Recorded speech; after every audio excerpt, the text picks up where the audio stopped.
tes tes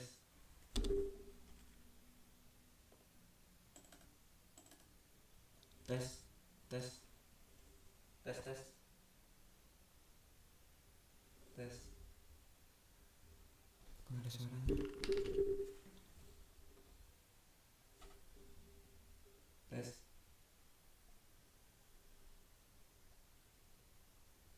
tes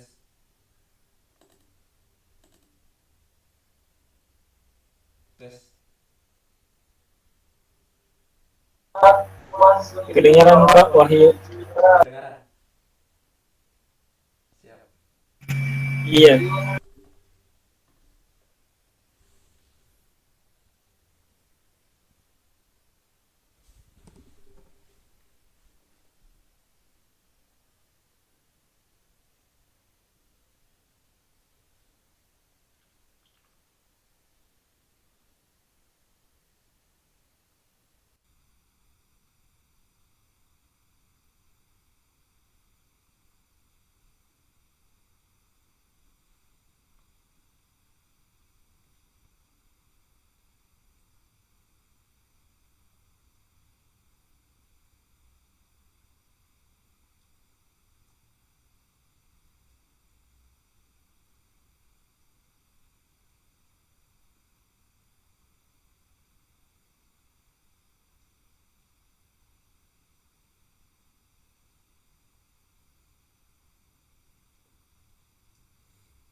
Assalamualaikum warahmatullahi wabarakatuh.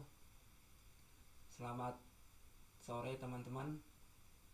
Apa kabarnya hari ini? Semoga sehat semua ya.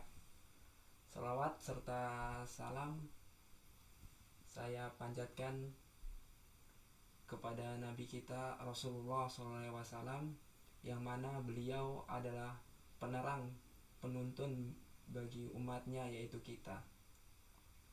Saya selaku MC akan menuntun acara ini hingga usai dengan mengucapkan Bismillahirrahmanirrahim.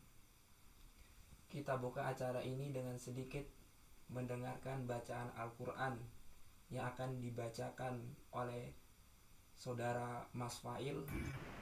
Silakan Mas Fail. Baik, terima kasih. Suara saya kedengaran ya? Dengar Mas.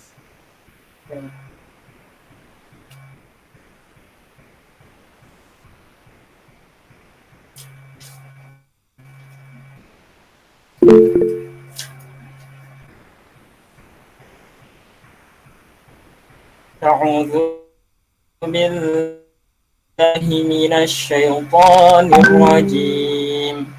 بسم الله الرحمن الرحيم. طه ما أنزلنا عليك القرآن لتشقى إلا تذكرة لمن يخشى تنزيلا ممن خلق الأرض والسماوات العلى الرحمن على العرش استوى له ما في السماوات وما في الأرض وما بينهما وما تحت الثرى وإن تجهر بالقول فإنه يعلم سرا وأخفى الله لا إله إلا هو له الأسماء الحسنى وهل أتاك حديث موسى إذ رأى نارا فقال لأهلهم كثوا إني آنست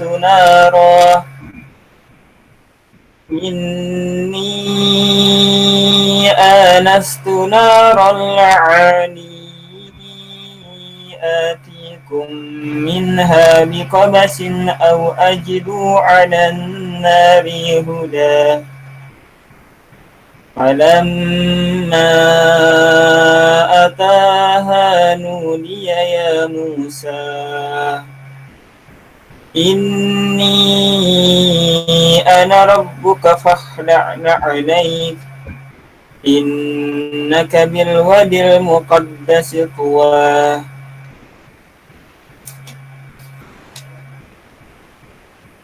وأنا اخترتك فاستمع لما يوحى إنني أنا الله لا إله إلا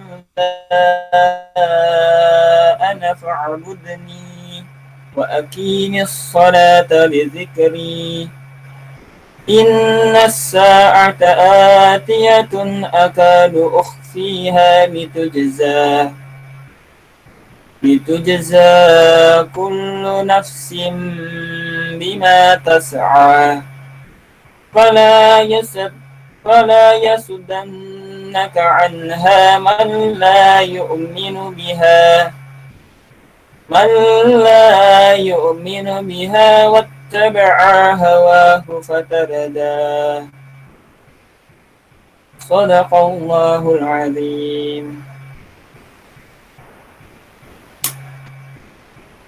Oke, terima kasih kepada Fail. Semoga apa yang kita dengarkan bisa menjadi amal, lebih-lebih untuk membacanya. Oke, Saya ingatkan kembali, nanti di akhir-akhir sesi ada hadiah pulsa bagi peserta yang beruntung. Oke, sebelum acara ini dimulai, izinkan saya untuk membacakan biodata pemateri.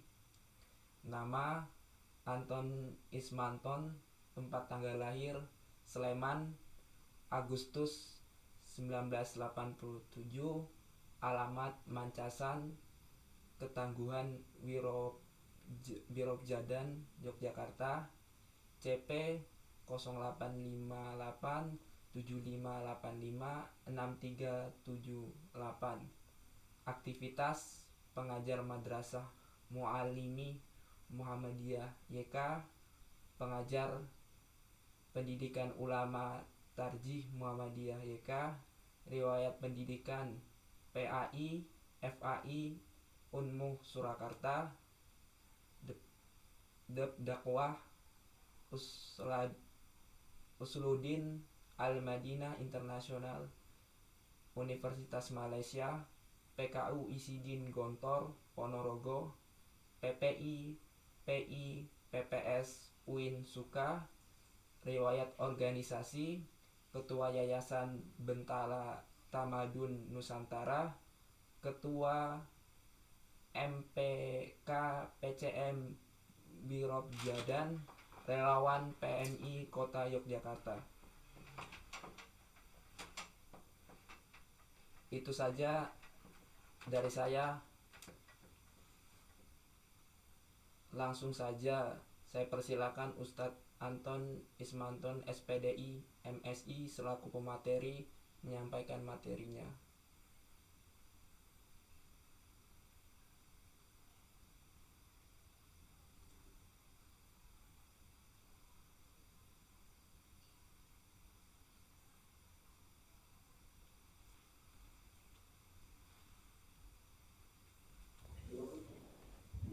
Assalamualaikum warahmatullahi wabarakatuh. Waalaikumsalam warahmatullahi wabarakatuh. Baik, suara saya terdengar ya? Baik, alhamdulillahirrahmanirrahim. Waalaikumsalam warahmatullahi wabarakatuh. Mursalin Muhammadin wa ala alihi wa sahbihi ajma'in, amma ba'du. Rabbana zidna ilma warzuqna fahma. Allahumma anfa'na bima 'allamtana wa 'allimna ma yanfa'una wa na'udzu bika min ilmin la yanfa'.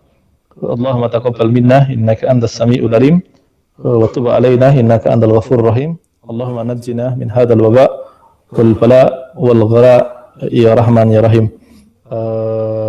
Saudara sekalian, adik-adik sekalian, alhamdulillah bisa bertemu, tetapi dengan perantara media belum bisa bertatap muka dalam sebuah majelis yang bersifat fisik begitu, karena Allah masih memberikan kepada kita ujian berupa makhluk. Nah, ini makhluknya ini sebenarnya nggak jelas, dibilang abiotik ya enggak, dibilang biotik juga enggak. Dia cuma protein berterbangan aja, tapi bisa mengganggu kita sehingga terpaksa banyak dari aktivitas semua manusia di muka bumi ini harus terganggu lebih dahulu. Tapi tentu saja kita selalu menganggap bahwa keputusan Allah itu sebaik-baik keputusan dan pasti ada hikmahnya, ada kebaikan yang tersimpan di dalam hal itu.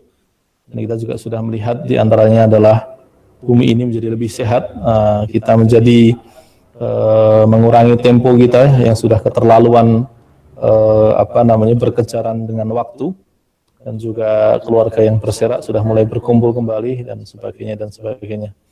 Dan saudara-saudara dirahmati Allah dari sekalian, pada sore hari ini saya diminta untuk menjelaskan hadis pertama dari Arba'in, yaitu hadis tentang niat. Dan hadis ini kebetulan kami sempat mendapatkan sanadnya sampai kepada Imam Nawawi dari Syekh Hisham Kamil Hamid Musa. Ini salah seorang ulama Al-Azhar yang sangat telaten mengopeni atau merawat atau mengajari orang-orang Indonesia di Al-Azhar begitu. Dan di jalurnya, yang menarik di jalur sanad tersebut ada ulama-ulama Nusantara. Di antaranya adalah Yasin Padang, kemudian ada Bakir Nur Jogja. Bakir Nur Jogja ini temannya Kiai Dahlan, putranya Kiai Nur Lempuyangan. Kemudian Fakir Nur Jogja, beliau mendapatkan sanad dari Mahfud Termas.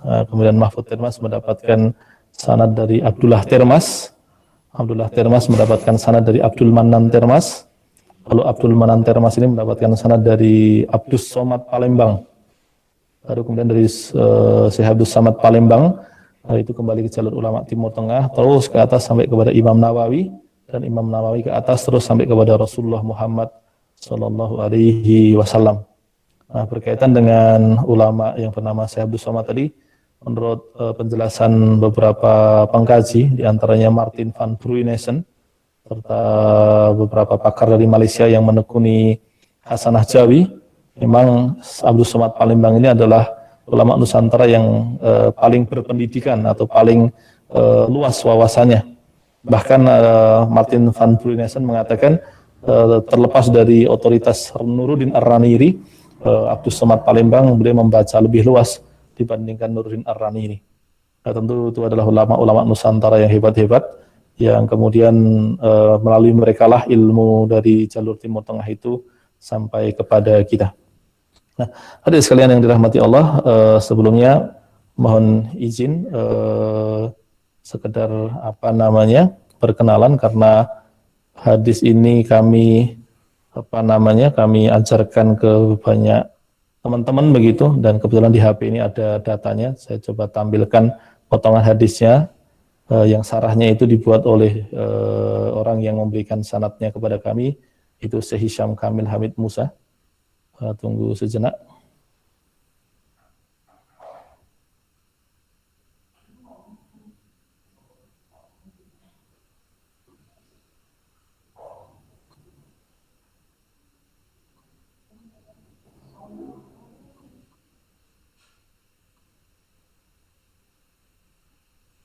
Baik, akan saya tampilkan kitabnya yang sederhana saja, tapi nanti kemudian dalam penjelasannya kami tambahi dari rujukan lainnya. Di antaranya adalah rujukan dari Abdul Muhsin Al-Abbad, mantan rektor Madinah, dengan kitabnya yang berjudul Fathul Qawiyil Matin. Lalu kemudian ada juga ada juga syarah yang kami ingat dari Imam Nawawi sendiri, penyusun Arba'in ini. Lalu kemudian nanti juga ada Ibnu Daqiq Al-Id dan beberapa yang lainnya yang kami ingat dalam benak kami.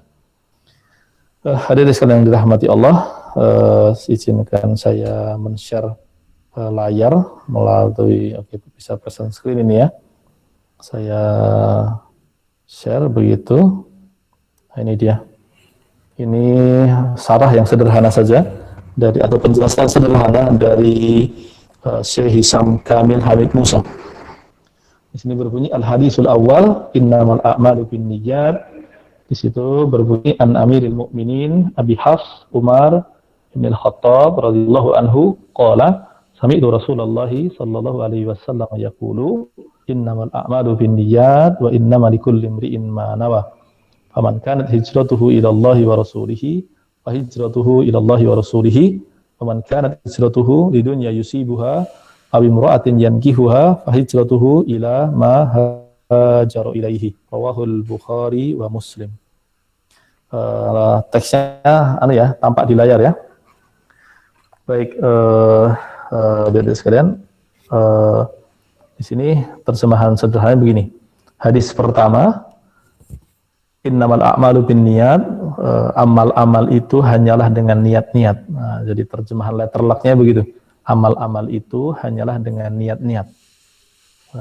Judul tersebut menjelaskan kepada kita bahwa bisa terjadi amal-amal yang banyak, dan kemudian bisa terjadi niat-niat yang banyak. Jadi bisa jadi satu amal menggabungkan banyak niat. Nah, begitu dia.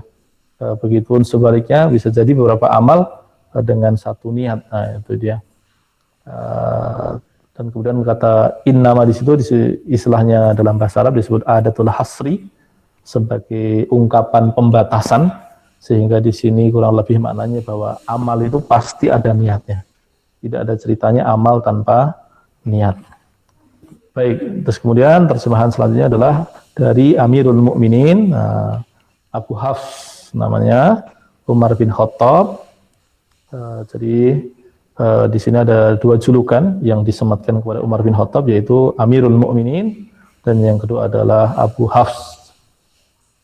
Namanya Umar bin Khattab, beliau mengatakan, aku mendengar Rasulullah SAW mengatakan bahwasanya amal-amal itu hanyalah dengan niat-niat, dan bagi setiap orang hanyalah apa yang dia niatkan. Wa innama likulli imri'in ma nawa. Bagi setiap orang hanyalah apa yang dia niatkan. Barang siapa yang hijrahnya kepada Allah dan Rasulnya, maka hijrahnya kepada Allah dan Rasulnya. Dan barang siapa yang hijrahnya untuk dunia yang dia cari, yusibuha, di sini bisa bermakna yang dia incar, dia kenai, dia dapatkan atau dia ambil. Tapi sederhananya kita terjemahkan sebagai yang dia incar begitu. Ataupun karena perempuan yang dia nikahi, maka hijrahnya kepada apa yang dia cari tersebut. Nah, kalau kita cermati di kalimat hijrah yang pertama, di situ kata Allah dan Rasulnya itu diulangi, itu menunjukkan bahwa orang mencari kemuliaan dan dia mendapatkan kemuliaan. Sedangkan yang kedua, kata lidunya yusibuha awimra'atin yankihuha, di situ tidak diulang, tetapi ditutup dengan kalimat ilama hajaru ilaihi. Ulama mengatakan bahwa itu untuk istihza atau untuk mengecek. Kalau dalam bahasa kita ya udah dia dapat ya. Tapi ya sekedar itu saja. Rawahul Bukhari wa Muslim. Hadis ini diriwayatkan oleh Imam Bukhari dan Muslim. Dan kalau kita cermati ashabus sunan, imam hadis yang lain seperti Abu Dawud, kemudian At-Tirmidzi, kemudian An-Nasa'i dan Ibnu Majah, mereka juga meriwayatkan hadis ini. Sehingga hadis ini adalah hadis yang besar, hadis yang agung, hadis yang memang nilainya sangat tinggi begitu. Nah, kemudian juga untuk informasi juga bahwa Imam Bukhari menjadikan hadis ini sebagai hadis pertama yang beliau cantumkan di dalam kitabnya. Nah, ini sebagai pengingat bagi para pembaca bahwa sebelum mereka beramal atau dalam mencari ilmu, dalam membaca buku untuk meluruskan niatnya, dan itu diikuti oleh para ulama. Karena para ulama yang menjadikan hadis ini sebagai pembuka kitabnya itu cukup banyak. Cukup banyak, diantaranya adalah Imam Al-Baghawi dalam Syarhus Sunnah dan Masabihus Sunnah dan sebagainya dan sebagainya. Itu dia. Ya begitu pun juga Imam Nawawi ini, beliau menjadikan hadis ini sebagai hadis pertama di dalam kitabnya. Lalu kemudian menariknya hadis ini disebut dengan hadis ahad. Hadis ahad secara khusus adalah hadis gharib. Nah, ini istilah bagi orang yang menekuni hadis. Maknanya adalah bahwa hadis ini yang menceritakannya hanya Umar bin Khattab, meskipun sahabat yang lain juga tahu hadis ini. Tapi yang menceritakannya adalah Umar bin Khattab. Lalu yang menceritakan dari Umar bin Khattab adalah Alqamah bin Waqqas Al-Laiti. Lalu kemudian dari Alqamah yang meriwayatkan atau menceritakannya adalah Muhammad bin Ibrahim At-Taimi.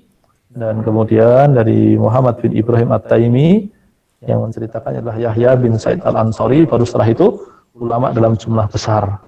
Ulama dalam jumlah besar. Nah itu pengenalan saja. Lalu pengenalan yang lainnya kita lanjutkan dari buku ini. Bisa dilihat di situ. Di situ dikatakan rawil hadis. Siapa periwayat hadis ini? Yaitu Umar bin Khattab.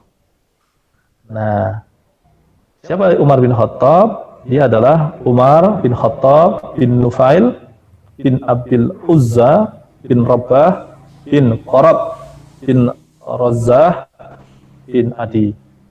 Oke, Umar bin Khattab itu adalah Umar, anaknya Khattab, anaknya Nufail, anaknya Abdul Uzza, anaknya Rabbah, kemudian anaknya Qarat, anaknya Razzah dan Adi. Dia dari Bani Adi.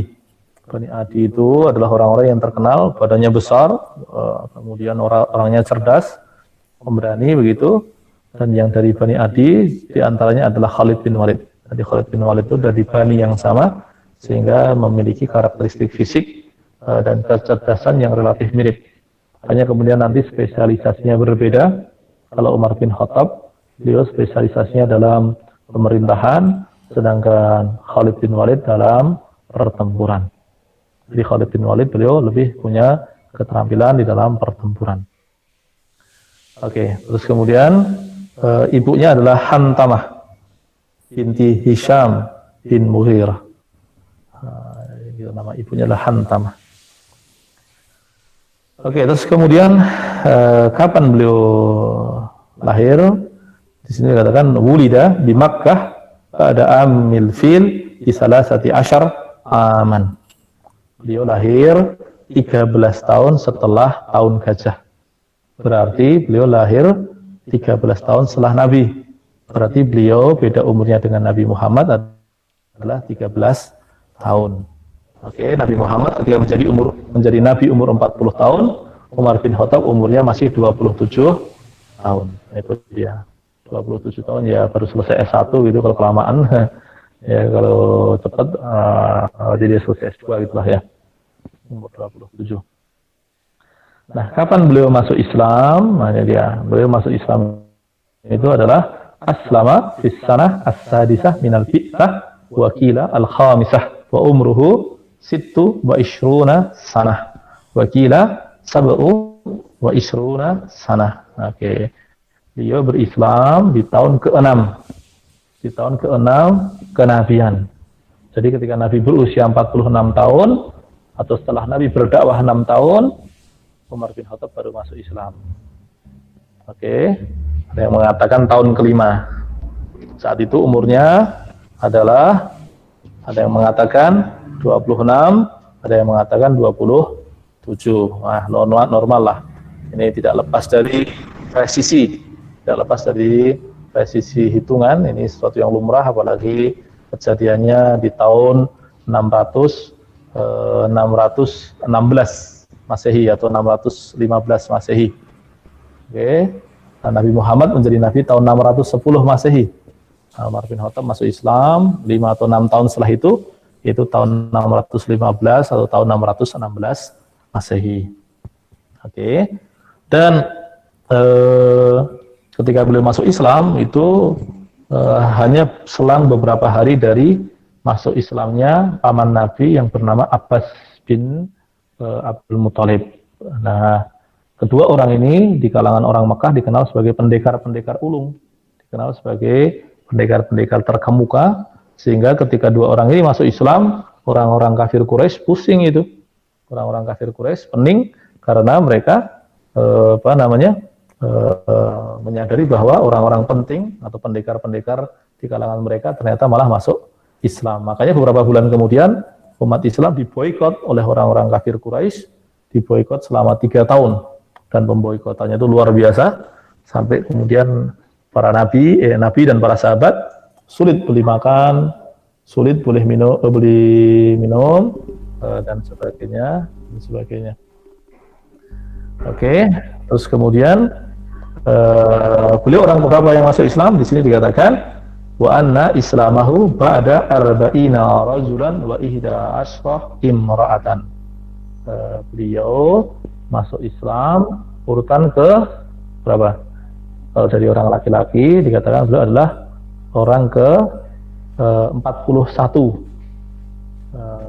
Kalau dari perempuan, kalau perempuannya saat itu yang sudah masuk Islam adalah 11 orang perempuan. Sehingga kalau kita gabungkan berarti Umar bin Khattab masuk Islam orang ke 56. Orang ke 52. Anda bisa bayangkan, Nabi berdakwah 6 tahun itu hanya mendapatkan orang sekitar 51 orang, 52 orang dengan Umar bin Khattab. Betapa sabarnya Nabi. Jadi sekalian coba buat pengajian begini ini 5 tahun, pesertanya cuma 50 aja, nggak naik-naik. Wah, itu pasti panitianya nangis itu. Panitianya udah lulus duluan. Dia masa iya ngurusi pengajian begini sampai 6 tahun di kampus terus, ini nggak lulus-lulus, teman-teman nggak kuliah itu. Oke ya. Nah, wakana islamahu, wakana islamuhu nasran. wa izzatan lil muslimina.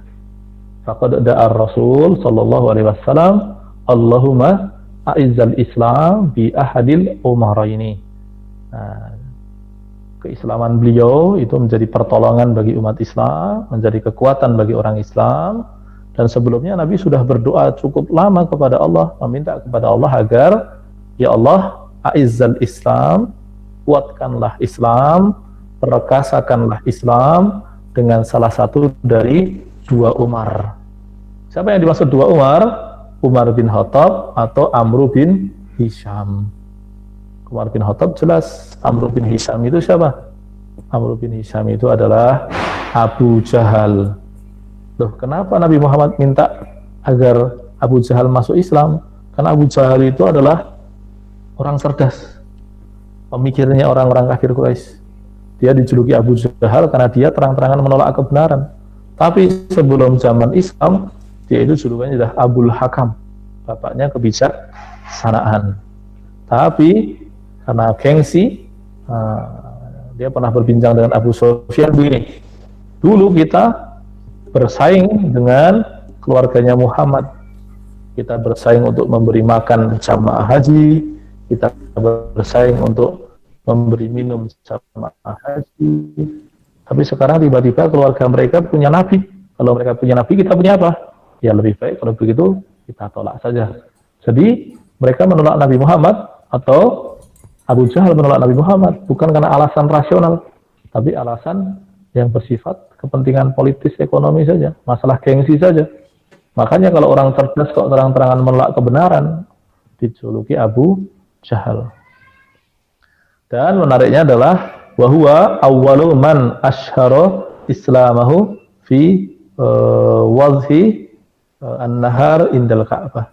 Beliau orang pertama yang menampakkan keislamannya di siang bolong di depan Ka'bah. Jadi beliau setelah masuk Islam, beliau mendeklarasikan diri di hadapan publik, mengatakan saya masuk Islam, mau apa kalian? Oh, ini luar biasa, keberaniannya luar biasa. Nah, bagaimana beliau masuk Islam? Nah, ini dia, beliau masuk Islam itu ada ceritanya. Suatu ketika beliau membawa pedang, kemudian berjalan dengan cepat, dan di tengah jalan ditanyai orang, kamu mau kemana? Aku mau bunuh Muhammad. Loh, ngapain kamu mau bunuh Muhammad? Lawang keluargamu sendiri aja udah masuk Islam kok. Loh, siapa? Fatimah itu loh. Fatimah binti Khattab, anak adik perempuanmu itu udah masuk Islam. Nah, jadi Fatimah binti Khattab ini termasuk generasi awal. Dia menikah dengan Sa'id bin Zaid. Sa'id bin Zaid itu adalah sahabat termasuk 10 orang yang dijamin masuk surga. Sementara Fatimah binti Khattab adalah istri dari Sa'id bin Zaid tadi. Nah, ketika Umar diberitahu begitu, dia segera berjalan dengan cepat menuju ke rumah adiknya. Nah, ternyata adiknya baru membaca Al-Quran di dalam rumah. Sebetulnya ada satu orang lagi yang masuk di dalamnya, yaitu seorang sahabat yang mengajari keduanya membaca Al-Quran.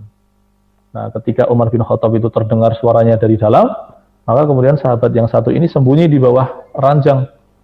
Nah, yang tinggal di dalamnya tinggal Fatimah binti Khattab dan Sa'id bin Zaid. Nah, kemudian Umar mengetok, kemudian dia dibukakan pintunya, kemudian ditanya, kamu masuk Islam ya? Kurang lebih begitu. Saat itu karena Fatimah membawa teks begitu, membawa Quran, tentu dengan tulisan lama yang cuma garis-garis saja, itu ditanya Umar, kamu bawa apa kamu? Jadi dikatakan Fatimah kemudian meletakkannya di bawah pahanya biar nggak diambil gitu, diduduki di bawah paha begitu. Ini bukan bentuk ketidaksopanan, ini karena darurat gitu. Nah, terus kemudian ketika seperti itu Umar bin Khattab memukul adiknya, menampar adiknya dengan keras. Nah, ketika adiknya disikapi keras begitu, malah melawan akhirnya. Kalau kami masuk Islam mau ngapa kamu?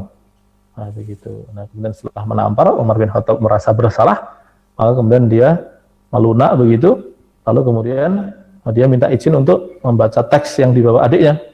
Tapi kemudian dia mengatakan, la yamassuhu illal mutahharun, enggak boleh nyentuh kecuali kamu sudah suci. Nah, maka kemudian Umar mandi, setelah mandi dia memegang teks tersebut. Nah, karena dia cerdas, dia bisa baca. Dia baca. Yang dia baca adalah surat Toha. Awal surat Toha. Toha ma anzalna 'alaikal Qur'ana litashqa. Nah, ketika membaca begitu, apa yang terjadi? Umar langsung sadar, yang dia baca ini bukan teks main-main. Ini adalah Quran, ini adalah kalamnya Tuhan. Ini bukan perkataan manusia biasa. Maka kemudian dia minta izin adiknya, aku mau masuk Islam. Nah, kemudian dia diantar oleh adiknya ke Baitul Arqam, rumahnya Arqam bin Abil Arqam. Nah, ketika dia datang ke rumahnya Arqam, orang-orang di dalam rumah, saat itu ada Nabi dan para sahabat yang lain, para sahabat itu takut itu. Wah, ada Umar begitu. Kalau Nabi santai saja. Mungkin beliau sudah diberitahu oleh malaikat bahwa Umar akan datang, dan pintunya dibuka. Ketika pintunya dibuka, sahabat yang berani mengancam, kamu mau ngapain ke sini? Kalau kamu cari masalah, ya intinya kami hajar bareng-bareng. Nah, begitu. Nah, tapi ternyata bukan, Umar bin Khattab datang untuk masuk Islam, dan masuk Islamlah Umar pada tahun ke-5 atau ke-6 kenabian tersebut. Dan itu adalah sesuatu yang luar biasa. Nah, apa perjuangan beliau? Di sini dikatakan huwa awwalu man hajaru alaniyatan amaman nas. Beliau adalah orang yang berhijrah terang-terangan di depan manusia. Wa qad syahida jami'al ghazawat ma'ar Rasul, dan beliau sudah menyaksikan semua pertemuan bersama Rasulullah. Jadi semua perang yang diikuti Nabi, ada sekitar 27 atau 28 perang, Umar bin Khattab ikut membersamai Nabi. Itu selama 7 tahunan itu. Dan yang menarik apa? Wa anfaqa nisfa malihi litajhizi al-mujahidina fi sabilillah ta'ala. Dan beliau menafkahkan separuh hartanya. Bayangin, separuh hartanya. Kalau kata Gus Baha itu ada yang lucu tuh. Orang itu kalau hartanya sedikit, sedekah itu malah gampang. Orang itu kalau hartanya banyak malah sulit. Misalkan kata Gus Baha, kamu punya duit 100.000, jajanin orang 50.000, itu gampang. Padahal dia 50%. Tapi kalau kamu punya duit 100 juta, pasti kamu akan mikir-mikir untuk menyedekahkan hartamu 50%, 50 juta katakan. Wah, itu dia. Jadinya orang kaya ini malah jadi lebih pelit ini. Wallahu alam, itu bercandaannya Gus Baha itu. Nah, oke ya, itu dia. Jadi harta yang disedekahkan Umar itu adalah separuh dari seluruh hartanya. Oke, terus kemudian ahamu a'malihi. Apa sih aktivitas beliau yang penting? Ini huwal khalifah as-tsani. Beliau adalah khalifah kedua. Beliau tapi tidak menyebut dirinya khalifah. Beliaulah yang pertama kali menyebut dirinya Amirul Mukminin. Amir itu dari kata amr. Amr itu artinya orang yang ngurusi urusannya kaum muslimin. Atau bisa juga bermakna orang yang memerintah kaum muslimin. Oke. Wa awwalu man luqiba bi amiril mu'minin. Wa awwalu man ansha'at asy-syurtah. Beliau yang pertama kali membuat lembaga kepolisian. Jadi di zaman Nabi belum ada lembaga kepolisian, tapi di zaman Umar bin Khattab ada lembaga kepolisian. Wa ja'ala rawatib lil jaish. Beliau juga yang menggaji para tentara. Beliau yang menggaji para tentara atau pasukan kaum muslimin. Wa awwalu man katabat tarikh al-hijri. Beliau yang pertama kali membuat penanggalan hijriah. Nah, jadi kita sekarang punya tanggal Rabiul Awal, Rabiul Tsani. Sekarang kita di bulan Dzulqa'dah ya. Nah, itu dipresisikan menjadi 12 bulan. Kemudian dimulai penandanya adalah hijrah. Itu yang melakukan adalah Umar bin Khattab. Lalu kemudian beliau adalah orang yang awwaluman ansha'a ad-diwan wal waqaf. Beliau juga yang pertama kali membuat dewan-dewan serta juga yang melembagakan wakaf. Wa fi ahdihi futihat biladus Syam. Nah, di zaman beliau negeri Syam berhasil ditaklukkan. Nah, dan di zaman beliau pula Ta'un Amwas atau wabah atau pandemi Ta'un Amwas itu terjadi di Amwas, di Syam itu. Kalau kita pernah dengar di zaman sahabat ada wabah skala besar yang mematikan, itu di zamannya Umar bin Khattab dan di negeri Syam. Namanya Amwas. Amwas itu di negeri Syam. Beliau juga yang mengalahkan Persia sebetulnya. Sehingga orang-orang Syiah benci kan kepada beliau karena beliau yang menaklukkan Persia. Leluhurnya orang Syiah.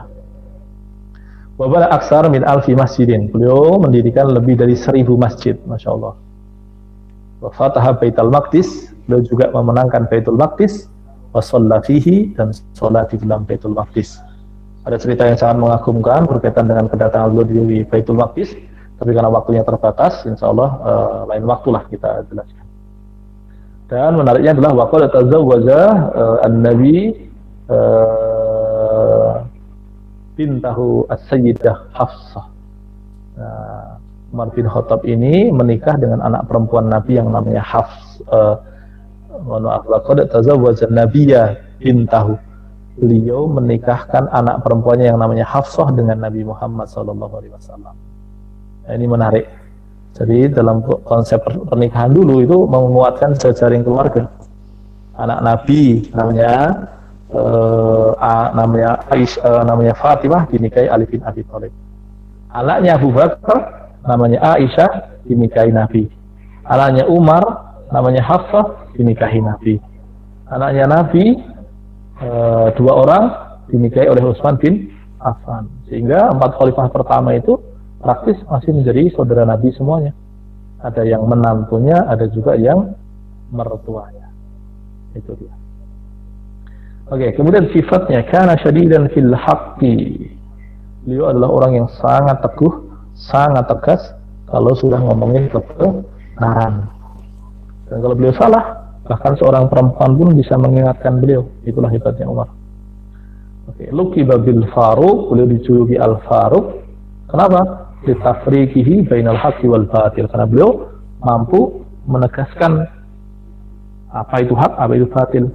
Beliau tunjukkan secara terang-terangan mana yang hak dan mana yang batil. Taqiyan yakhafullah.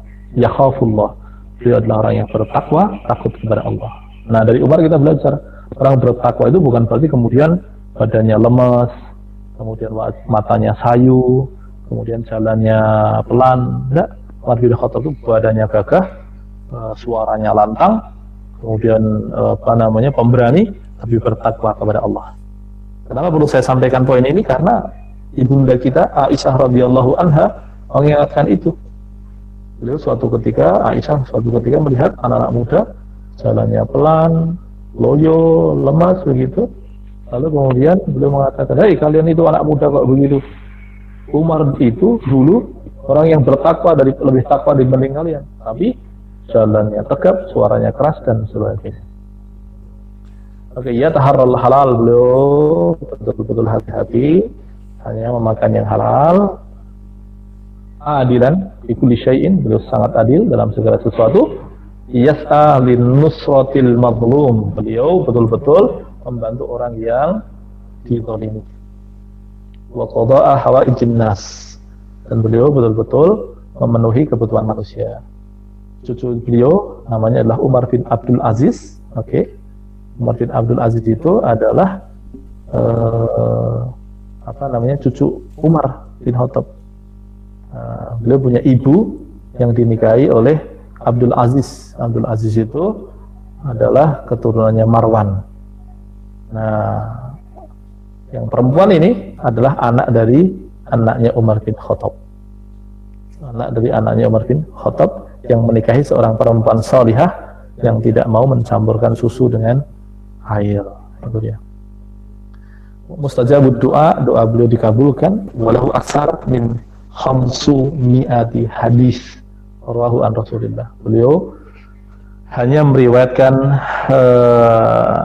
50 hadis saja dari Nabi Muhammad SAW. Baik, ini karena banyak teladannya, ini kita selesaikan ya kisah Umar bin Khattab. Bagaimana beliau meninggal? Ta'anahu Abu Lu'lu'ah al-Majusi fi rak'ah al-ula wa huwa yusalli as-subha fil Madinati fis sadis wal ishrina min Dzulhijjah.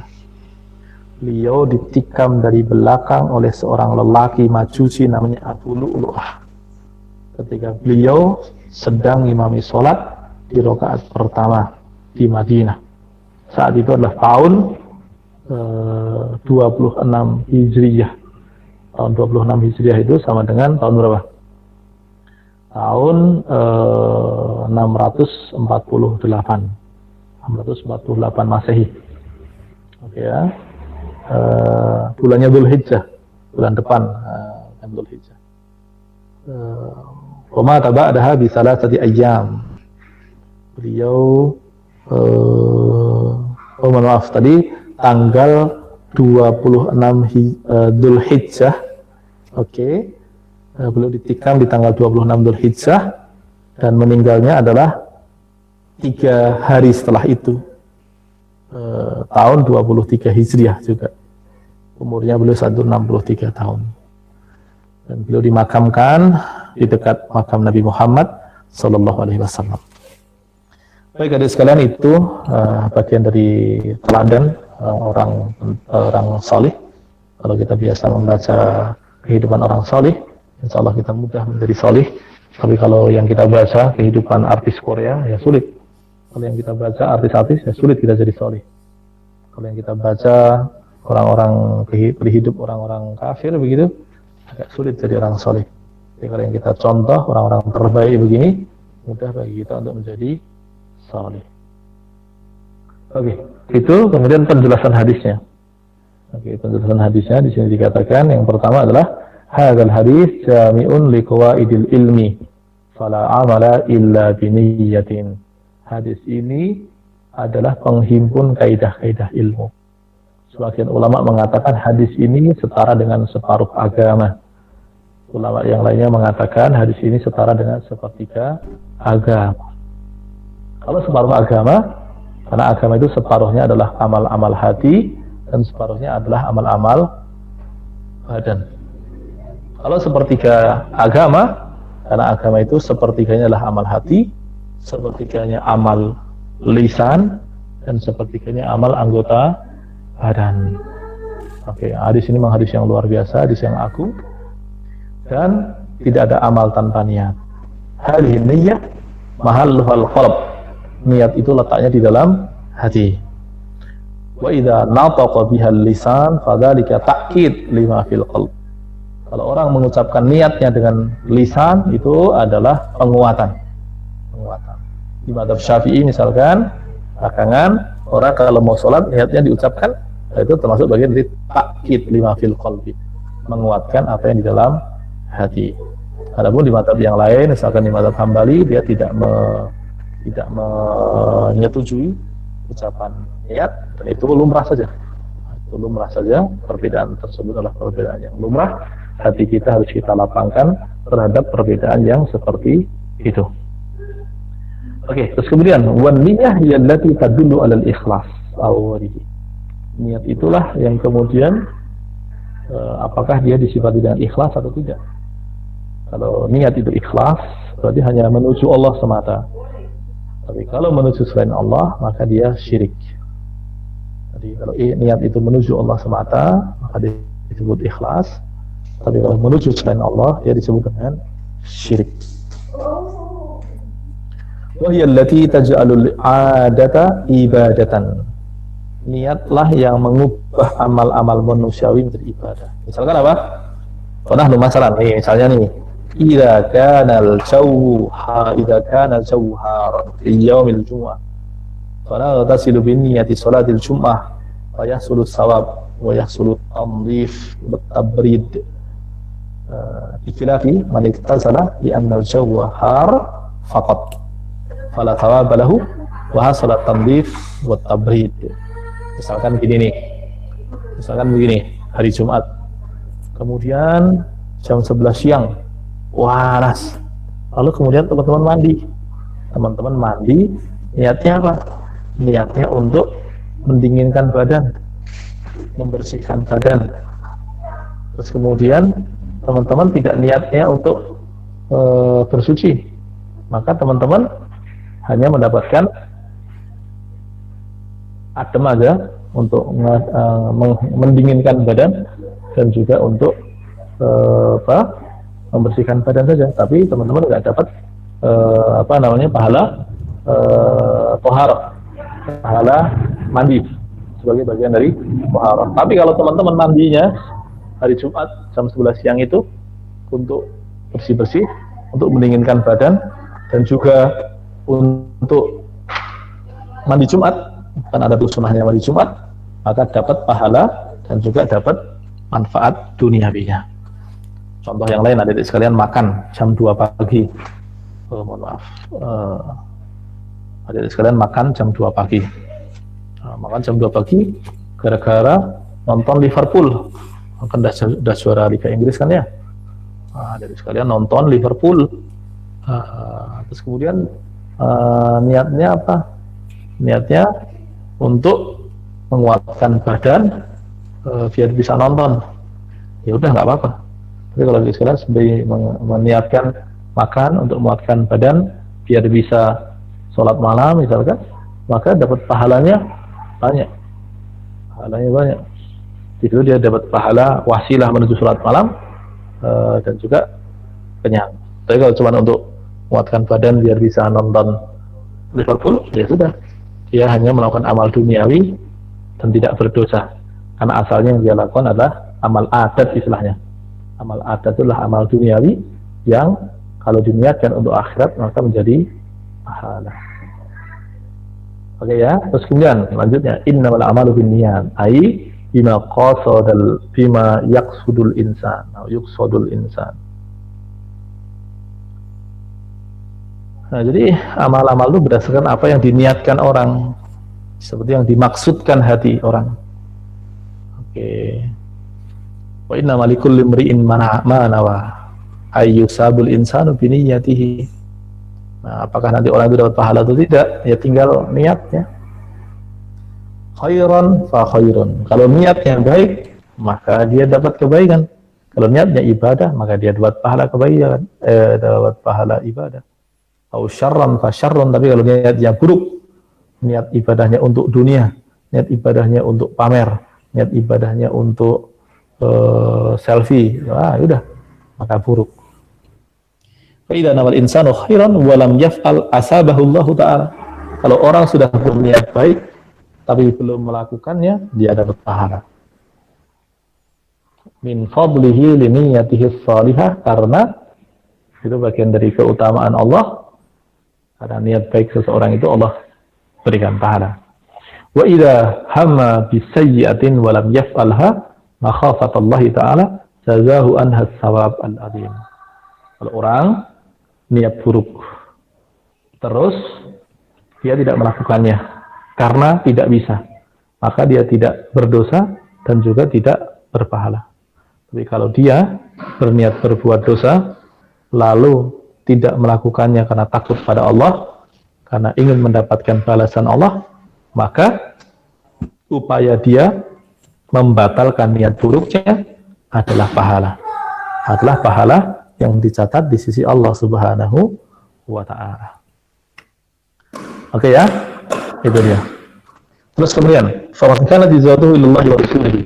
Siapa yang hijrahnya kepada Allah dan Rasulnya, ai qasada bintiqalihi ilal madinati wajhallahi ta'ala wa ridahu.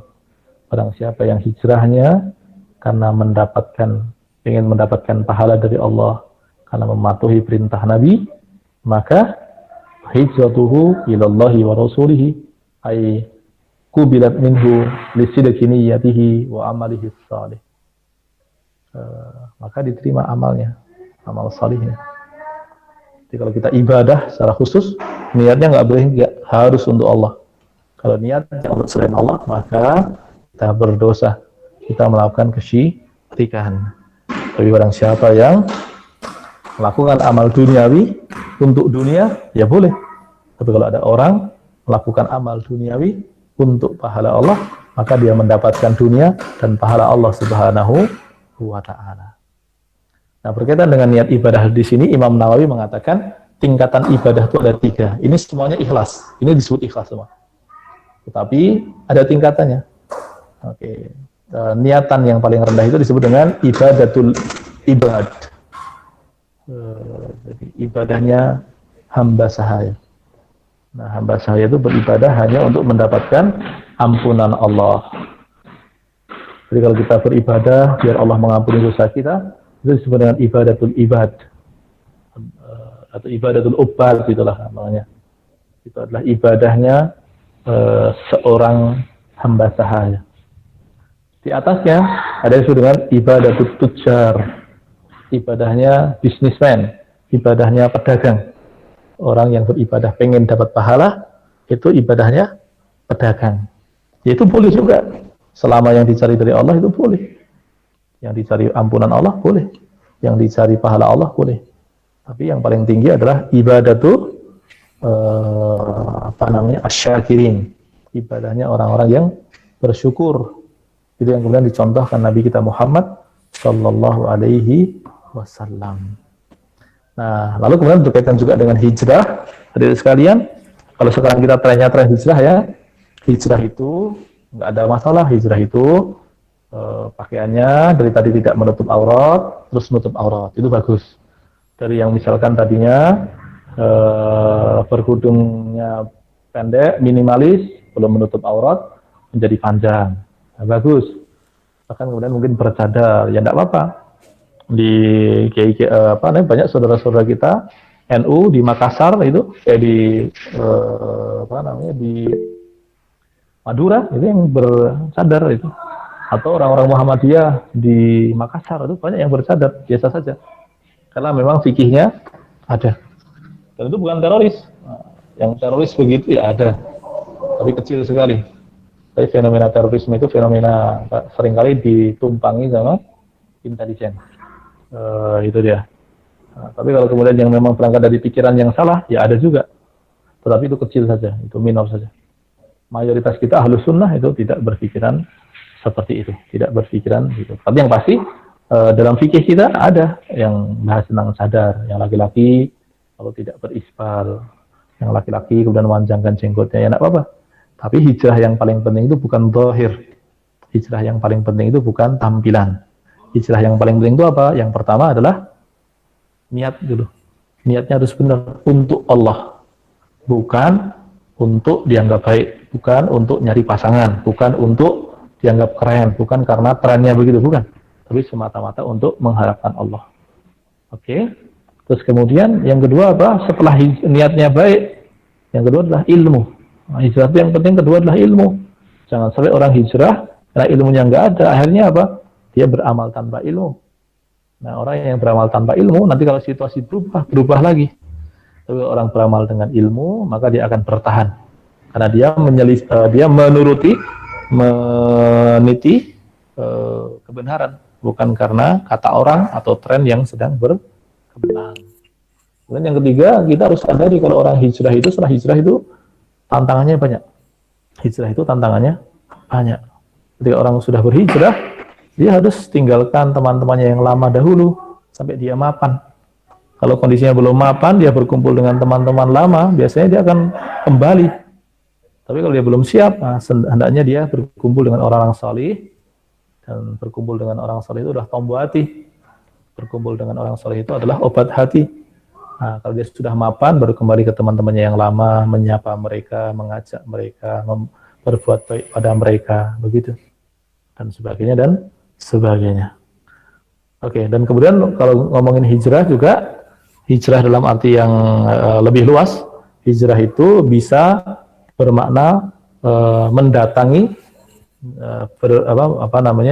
berpindah untuk mendatangi kebaikan atau berpindah untuk menghindari keburukan. Ini persis teori migrasi sebetulnya. Dan di dalam syarahnya Imam Nawawi ada. Dalam syarahnya Imam Nawawi ada penjelasan tentang hijrah ini, persis teori migrasi. Ada orang yang hijrah karena pengen mencari kota yang penuh ilmu. Misalkan ada dari kalian yang datang dari pelosok begitu, datang ke Jogja karena pengen cari ilmu. Nah, itu hijrah juga.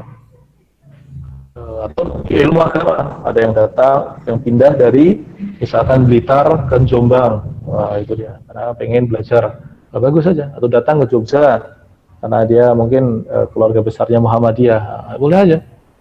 Atau kemudian ke Mesir dia belajar dari ulama-ulama Azhar. Atau ke Saudi, dia belajar dari ulama-ulama Saudi. Atau ke Mauritania, itu keren sekali, ke Mauritania, belajar dari ulama-ulama Syanggit itu. Nah, itu boleh. Atau bisa juga karena mencari tempat yang penghasilannya lebih tinggi. Nah, itu boleh. Kalau ini hijrah duniawiyah, ini boleh saja. Karena tujuannya bukan ibadah, tapi memang sejak awal sesuatu yang mubah boleh. Antum pindah ke Karawang karena gajinya besar, ya nggak apa-apa. Nah, itu. Atau antum berpindah karena kalau yang sebaliknya ya, menghindari, antum berpindah dari daerah yang rawan gempa ke daerah yang aman gempa. Atau berpindah dari negeri yang di situ banyak minum-minuman keras ke negeri yang atau kampung yang di situ orang-orangnya tidak minum minuman keras dan sebagainya. Nah, hijrah itu penjelasnya panjang lebar. Lalu kemudian wa man kanat hijratuhu lidunya yusibuha aw imra'atin yankihuha, barang siapa yang hijrahnya untuk dunia yang mau dia cari atau perempuan yang mau dia nikahi. Apa penjelasannya? Li ajli gharadin aw maslahatin dunyawiyatin wa laysa fi niyyatihi at-taqarrub ila Allah taala. Barang siapa yang hijrahnya padahal jelas urusannya urusan agama, urusan ibadah. Lalu kemudian tujuannya kok malah untuk cari dunia, untuk cari kepentingan materi. Yang begini nih, fa hijratuhu ila ma hajara ilaihi. Ai lam yahsul lahu illa ma qasada wala habbalahu fil akhirah. Yaudah, yang begini nih dia dapat yang dia cari di dunia, tapi dia tidak akan dapat pahala akhirat. Wa qad warada anna rajulan hajara min Makkah. Ini ada kisahnya. Tapi ini kejadian nyata, tapi bukan sebab turunnya hadis, bukan sebab munculnya hadis, bukan sababul wurudil hadis. Ada kasus ketika Nabi hijrah ke Madinah, ada seorang lelaki yang berpindah dari Mekkah ke Madinah untuk menikahi perempuan namanya Ummu Qais. Untuk menikahi perempuan namanya Ummu Qais. Dan dia tidak untuk mencari ridha Allah. Maka apa yang terjadi? Dia disebut dengan muhajiru ummi Qais. Kayak ini bukan muhajir lillah, bukan orang yang berhijrah karena Allah. Dia adalah muhajiru ummi Qais. Dia adalah muhajir untuk menikahi Ummi Qais. Andai kan dia niatnya untuk Allah, lalu kemudian menikah, dia dapat dua-duanya. Tapi karena sejak awal dia tidak punya niat untuk Allah, ya sudah, dia tidak dapat pahala sedikit pun. Wallahu a'lam bishawab. Terakhir, ma yustafadu minal hadis, apa faidahnya hadis ini? La amala illa fi niyatin fa ahsin niyyataka litahsula 'ala tsawab minallahi ta'ala. Tidak ada amal tanpa niat, oleh karena itu biasakan kamu dalam melakukan apa-apa untuk membawa niat yang baik, sehingga semua perbuatanmu, perbuatan yang mengandung ibadah maupun perbuatan yang merupakan amal-amal manusiawi bisa mendapatkan pahala dari sisi Allah Subhanahu wa ta'ala. Jadi amalnya apapun terserah, yang penting bawa niat yang baik, sehingga meskipun amalnya itu cuma amal duniawi, tetapi tetap bisa mendapatkan pahala dari Allah Subhanahu wa ta'ala. Itu yang pertama. Yang kedua, an-niyah yallati tufarriqu bainal 'adah wal ibadah. Niat itu membedakan antara amal manusiawi dengan amal ibadah. Kalau amal ibadah, niatnya harus untuk ibadah saja. Tidak boleh tidak. Nah, tapi kalau amal manusiawi diniatkan untuk amal manusiawi, ya boleh, nggak apa-apa. Cari duit untuk makan, ya boleh. Antum menikah untuk biar nggak kesepian, ya boleh. Tapi kalau kamu melakukan hal itu dengan niat ibadah, maka statusnya berubah dari amal manusiawi menjadi amal ibadah. Itu yang kedua. Yang ketiga, man kana a'maluhu khalisatan lillahi ta'ala maqbulah. Wa man kanat a'maluhu ria'an nas fala tuqbal. Siapa yang amalnya murni untuk Allah semata, maka diterima Allah. Dan barang siapa yang amalnya untuk pamer pada manusia, maka tidak akan diterima Allah Subhanahu wa ta'ala. Fahir al-insani yusliha qalbahu wa yunaqqihi minas su'. Ini dia, ini penting nih. Kalian sudah dewasa, kalian sudah gede, yang sudah terbiasa ngaji, sudah harus mengenal amal ini. Kalau yang baru awal-awal ngaji, mungkin belum memahami tema ini, nggak apa-apa. Tapi poin keempat ini harus ditegakkan. Nanti pelan-pelan, bagi yang sudah biasa ngaji harus sudah mulai membiasakan. Yaitu apa? Aslih qalbaka, perbaiki hatimu, bersihkan hatimu, jernihkan hatimu, hindarkanlah dari penyakit-penyakit akidah, syirik, bid'ah, keyakinan yang merusak, tahayul, khurafat, singkirkan. Yang kedua, keburukan-keburukan akhlak, keburukan-keburukan akhlak, dengki, benci, tamak, rakus, nah itu hindarkan. Wa ayyakuna daiman husnudzan binnas, dan biasakan berbaik sangka pada manusia. Mukhlishan liwajhillah, biasakan juga niatkan apa-apa untuk Allah di semua amal kita. Nah, dari sekalian rahmati Allah, itu yang bisa kami sampaikan. Mohon maaf sekali saya agak cepat karena waktunya juga memang terbatas ya. Semoga bisa menjadi pahala. Kalau ada pertanyaan silahkan. Oke. Oke. Tadi terdengar ya, terdengar jelas ya? Iya, iya. Mungkin teman-teman yang mau bertanya langsung saja, kalau lewat chat bisa, kalau langsung bisa. Nah, silahkan kalau ada pertanyaan, baik mau chat ataupun melalui. Oh, tadi kitabnya sederhana saja, namanya Anwar Muhammadiyah. Anwar Muhammadiyah. Kalau mau nanti saya kirimkan PDF-nya, kitab sederhana saja tadi, yang ringan-ringan. Tapi kalau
Mohon maaf teman-teman, ustadznya lagi kami hubungi, sebentar, tunggu ya.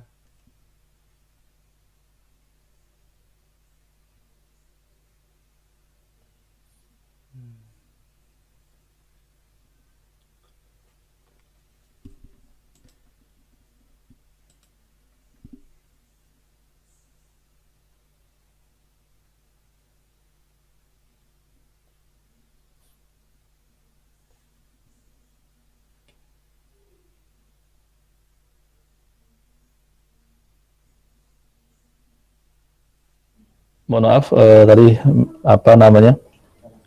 ternyata putus jaringan wifi-nya. Ini saya lanjutkan ya. Tadi nama kitabnya Anwar Muhammadiyah. Terus kemudian tadi kalau di tangan kebetulan ada kitab judulnya Fathul Qawiyil Matin. Kalau mau nanti bisa saya WA-kan ke panitia yang kontak saya. Oke, silahkan, ada pertanyaan yang lain?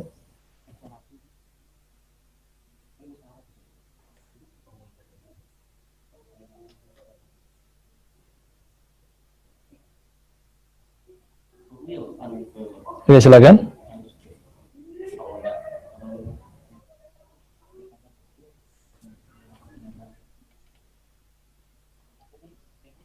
Baik, ini pertanyaan bagus. Jadi begini, apa namanya?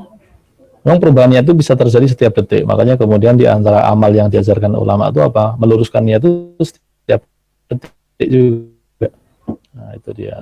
Tapi kemudian pertanyaannya bagaimana perubahan niat terjadi? Kalau ada ibadah, ini pendapatnya Al-Iz bin Abdis Salam. Al-Iz bin Abdis Salam itu adalah ulama yang ngarang kitab namanya Syajaratul Ma'arif. Dan kitab itu sekarang baru kondang karena sering dipakai Gus Bah. Nah, di situ kita temukan beliau katakan kurang lebih begini. Kalau orang sholat, niat awalnya sudah benar, maka aman. Tapi kalau nanti ada kerusakan di tengah-tengahnya, semoga saja itu hanya mengurangi pahala. Tapi kalau rusaknya sejak awal, maka dia sudah kehilangan pahala sejak awal. Oleh karena itu, yang namanya tashihun niyah atau meluruskan niat itu ya setiap saat, setiap waktu, di dalam urusan apapun. Wallahu a'lam. Oke, begitu ya. Oke, atau masih ada pertanyaan, silahkan.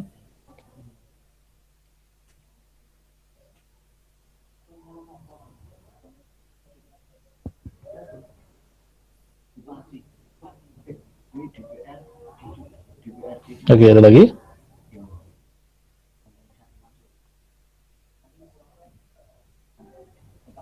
Oke, teman-teman, ada lagi pertanyaan? Oh, ada. Oke, baik, ini ya. Apa nih? Oh, baru tunjuk nama saja, belum apa namanya? Belum diketikkan.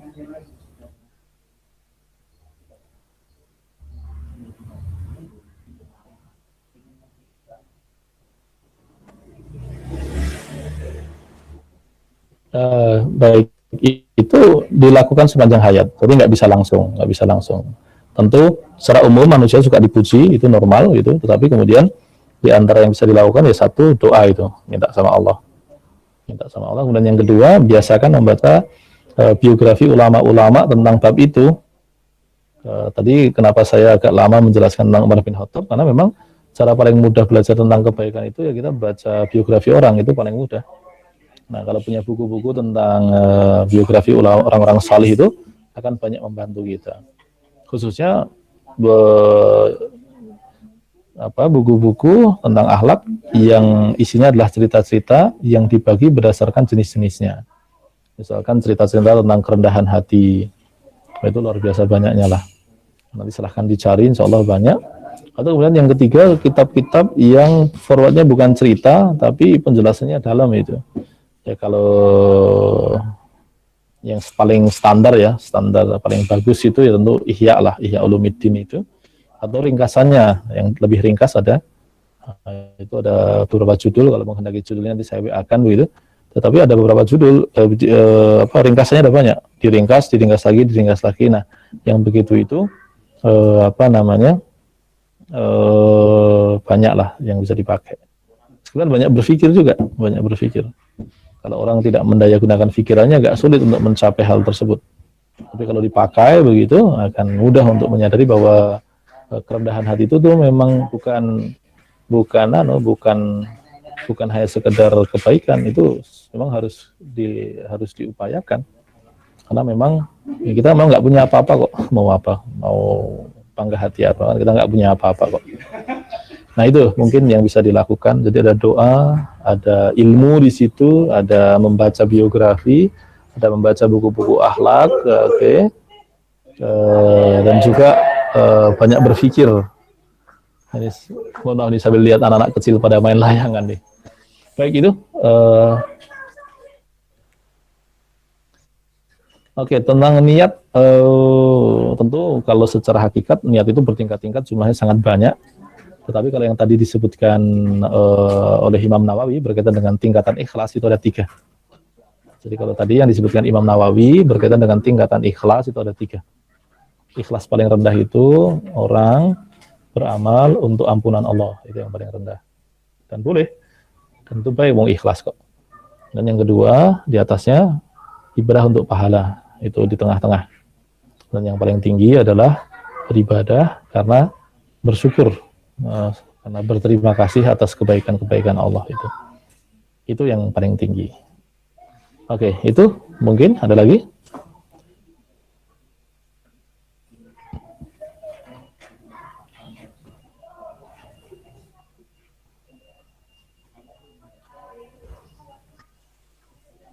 Oke, teman-teman, ada yang ingin ditanyakan?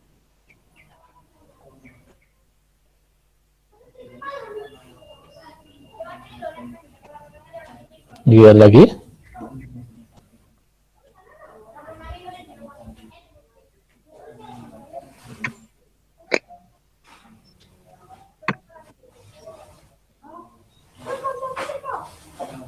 Lihat lagi, kalau tidak ada, mungkin saya kembalikan ke moderator kalau tidak ada. Oke, masih ada ini, apa ini? Nah, oh ini ada juga yang mau tanya, silahkan yang mau tanya. Nah, silakan.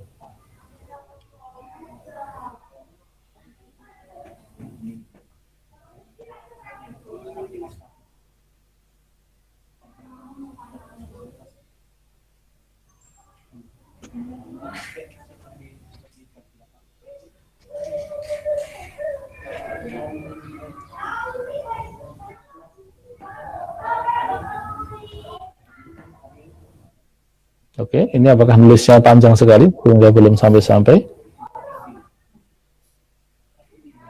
Kalau mau tanya nggak usah panjang-panjang ya, jangan memindah skripsi ke layar chat nanti jadi berat ininya layarnya ya. Ini moderatornya malah ketawa nih. Iya kan, kalau pindah skripsi ke layar kan bahaya kan ya. Nanti jadi pertanyaannya jadi 100 halaman kan, wah ngeri nanti. Ini kalau pertanyaan nggak sampai-sampai, saya ngobrol sama moderatornya aja loh nih. Oke, baik. Ada beberapa orang ketika sholat itu tidak ada niatnya, jadi datang ke masjid langsung sholat gitu. Oke, ini belum selesai atau bagaimana pertanyaannya?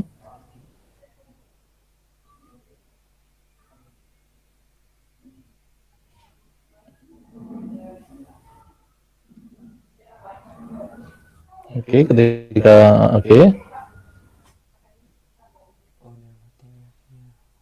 oke, baik, bisa ditangkap. Jadi begini, sebagian ulama memang mengatakan niat sejak jauh, misalkan mau ke masjid, di dalam hatinya sejak mau berangkat itu sudah niat untuk sholat. Sampai di tempat kemudian takbiratul ihram tanpa mengulang niat itu boleh. Ada yang begitu. Terus ada juga yang formatnya adalah dia nanti ketika mau takbiratul ihram dia perbarui niatnya, itu juga bisa. Dan itu tentu lebih baik karena dia menghindari perubahan niat yang terjadi dari rumah sampai ke masjidnya. Terus kemudian ada juga yang format yang ketiga adalah sebagian saudara-saudara kita niat itu dilafalkan. Nah, bagi yang melafalkan niat karena memang mengikuti mazhab tertentu ya silahkan, tidak ada persoalan. Nah, selama yang bersangkutan faham, ada pijakannya, ada pendapatnya dari mazhab-mazhab, ya silahkan, tidak ada masalah. Itu mungkin begitu sederhananya. Tapi kalau mau dia dari rumah sudah nggak niat dan sampai masjid nggak niat, ya wes rano sholat itu. Kalau itu mah orang ngawur itu. Dia ketika berangkat dari masjid belum ada niat sholat, sampai dalam masjid belum ada niat sholat, takbiratul ihram tanpa niat. Nah, kalau yang begini ini dia batal sholatnya. Atau tidak sah sholatnya karena tidak ada niat. Nah, itu yang terjadi bukan sholat, itu senam gitu. Nah, itu dia.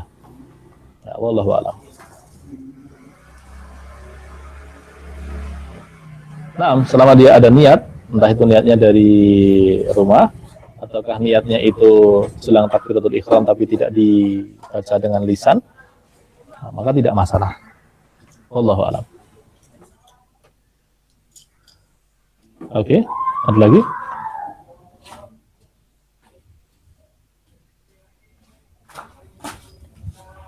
Oke, silahkan Muhammad Yusuf terus.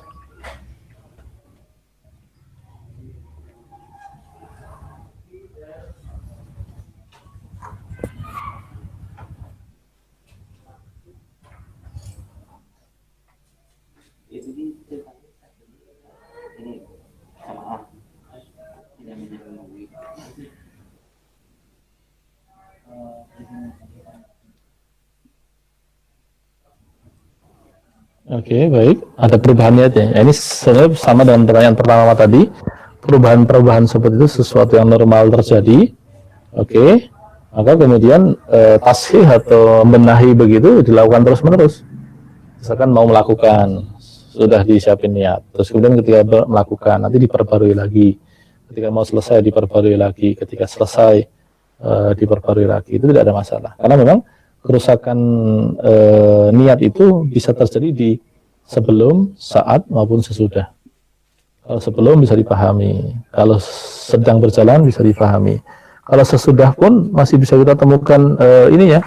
Bisa kita temukan apa namanya? Bisa kita temukan yang disebut dengan sum'ah atau yang apa namanya disebut dengan sum'ah atau ujub itu kan terjadinya pasca amal. Itu mungkin contohnya paling sederhana. Sebentar ini saya close dulu suaranya karena ada tamu. Tapi kurang lebih jawabannya begitu ya. Jadi sehingga tasih itu terjadi berulang-ulang.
Baik, itu tadi jawabannya. Ada lagi? Ya bisa ditangkap ya.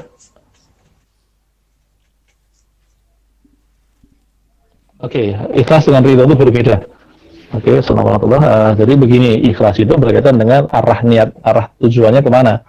Ridho itu berkaitan dengan kelegaan hati saja. Ridho itu bahasa Indonesia rela.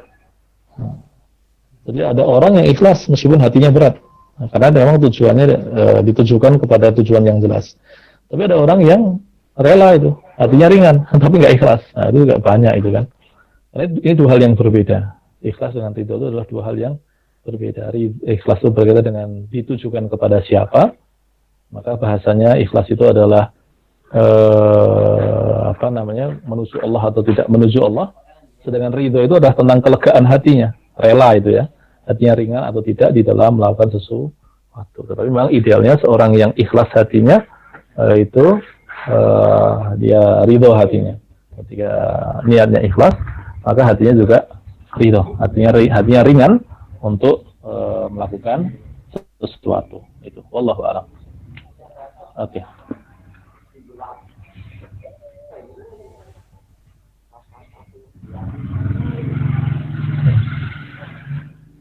Baik, ada lagi? Bisa ditangkap ya, Saudara Ali Zainal Abidin. Namanya bagus sekali nih. Nah, oke, baik, kalau ada silahkan.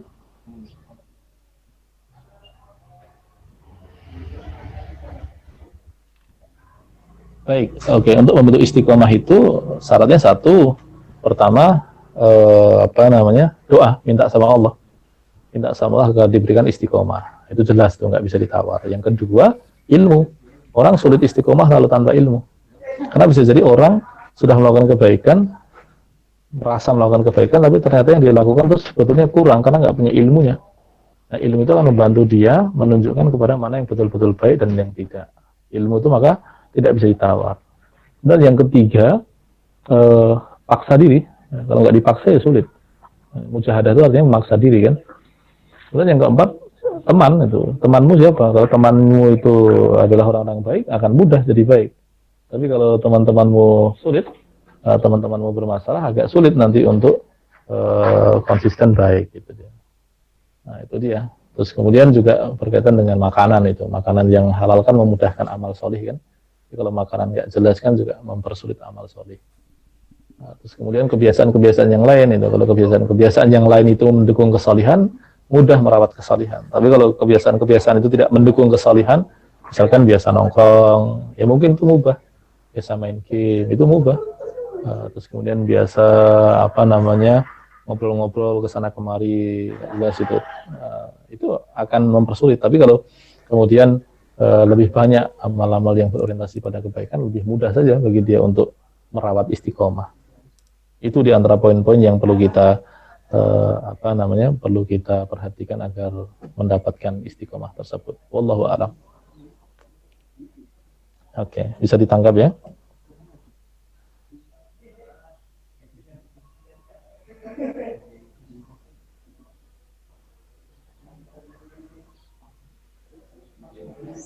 Oke, masih ada lagi? Semoga bermanfaat. Oke.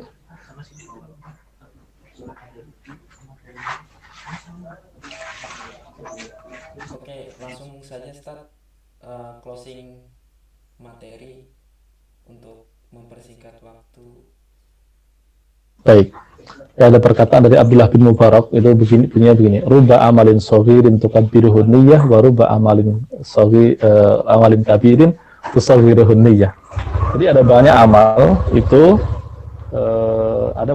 itu dia besar tapi jadi kecil gara-gara niatnya salah, niatnya kecil, niatnya cuma remeh begitu, sehingga amal besar menjadi kecil itu. Tapi sebaliknya ada kasus-kasus yang amalnya itu kecil, dia hanya sedekah Rp1.000 per hari karena dia uangnya terbatas. Terus kemudian dia dia hanya mampu karena kesibukannya sholat duha 2 rakaat sehari begitu. Lalu kemudian dia terus meskipun kecerdasannya terbatas, dia terus belajar, dia berkumpul dengan orang saleh. Nah, tapi hal-hal sederhana begitu ketika niatnya besar, maka dia akan mendapatkan kebaikan yang besar juga. Maka ruba amalin saghirin tukabbiruhun niyyah wa ruba amalin kabirin tusaghiruhun niyyah. Bisa jadi amalnya kecil, tapi karena niatnya besar, maka amalnya jadi besar. Begitupun sebaliknya, bisa jadi amalnya besar, tapi karena niatnya kecil, maka nilainya juga menjadi kecil. Oleh karena itu, kita harus mulai hari ini terbiasa, terlatih, mengasah niat, baik niat-niat yang berkaitan dengan ibadah yang memang harus ikhlas, maupun amal-amal yang lain yang bersifat duniawi, yang kalau kita niatkan untuk kebaikan, maka dia menjadi ibadah. Oke, itu jadi tashihun niyah, sahih niyataka. Jadi selalu perbaiki niatnya. Wallahu a'lam bishawab. Barakallahu fikum wa sallallahu ala nabiyyina Muhammad. Oke, jazakumullah khair, Ustaz. Mungkin itu saja. Telah usai acara kajian virtual kita. Untuk yang beruntung nanti akan dijawab oleh panitia. Mohon maaf kami panitia bila ada salah ucap atau tingkah laku yang kami akhiri. Wassalamualaikum warahmatullahi wabarakatuh. Dan Waalaikumsalam warahmatullahi wabarakatuh. Dan disebutkan dengan doa kifaratul majelis. Subhanallah wa bihamdika asyhadu an la ilaha illa anta astaghfiruka wa atubu ilaik. Saya selaku Jazakumullahu khair. undur diri. Wassalamualaikum warahmatullahi wabarakatuh. Wabarakatuh.